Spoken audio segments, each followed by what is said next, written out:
তো সকাল সকাল দেখো আমি গাছের লিচুগুলো দেখছিলাম। আর আজকে কিন্তু সকাল সকাল সিয়া এসেছে আমার বাড়িতে, দেখো মম্মামের সাথে খেলা করছে। আর দেখো মম্মামও কিন্তু লিচুগুলোকে দেখছে, আর মম্মাম কিন্তু সিয়ার সাথে বেশ ভালো খেলে।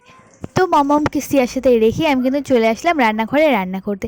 এদিকে দেখো আমি কিন্তু লুচি বানাচ্ছি, আর সাথে কিন্তু এদিকে মাছগুলো ভেজে নিচ্ছি। আর দুপুরের জন্য চালটাও ভিজিয়ে রেখেছি। আর আজকে সকালের ব্রেকফাস্টটা কিন্তু করতে বেশ দেরি হয়ে গেল। তারপরে কি গরম গরম লুচি কিন্তু ভাজির সাথে খেয়ে নিলাম। সকালের ব্রেকফাস্টটা বেশ জমজমাটি হলো। তারপরে কি রান্না বান্না শুরু, চটপট করে কিন্তু আমি মাছের ঝোলটা রান্না করে নিচ্ছি।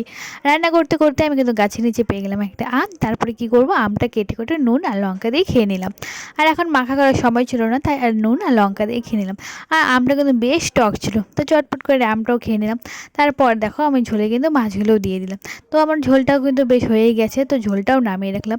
আজকে যাব এক জায়গায়, তার জন্য রান্না কিন্তু তাড়াহুড়ো করে করলাম। তো দেখতেই পাচ্ছ রান্না রেডি। তো তারপরে খাওয়া দাওয়া করে চলে গেলাম কিন্তু গোটে। তো আজকে কিন্তু আমাদের একটা গোট ছিল, তো ওখানে কিন্তু গিয়েছিলাম। আর আমরা অনেক কয়টা মহিলা মিলে কিন্তু একটা গোট খেলেছি। তো আমরা হাউস ওয়াইফরা বেশ অনেকক্ষণ ঘরেই থাকি, কাম থাকে না যেই সময়, ওই সময়টা আমরা বের করে এই গোটটা খুলেছি। তো দেখো মাম্মামকে আমি চকলেট দিচ্ছি, ও মাম্মাম দেখো চকলেটটা নেবে, নিয়ে গেলে বারবার ফেলে দিচ্ছিল। ও আমার সাথে খেলা করছিল। তারপরে দেখো এখানে কিন্তু আমাদের সামোসা পার্টি হচ্ছিল বিকেলবেলা। তারপরে গিয়ে আমরা সবাই মিলে কিন্তু এখানে সামোসা খেয়ে নিলাম। তো বেশ ভালো লাগছিলো যে আমরা সব মহিলারা একসাথে যখন একসাথে মিট করি, বেশ ভালো লাগে। তো আমরা কিন্তু রোববার করে এই গোটটা শুরু করেছি। তো রোববার করে সবাই একসাথে বসে গোটটা করি। আর মাম্মামকে নিয়ে এসেছি, মাম্মাম কিন্তু দেখো বেশ খুশি। ও ঘুরতে গেলে বেশ খুশি, দেখো কীভাবে হাসছে।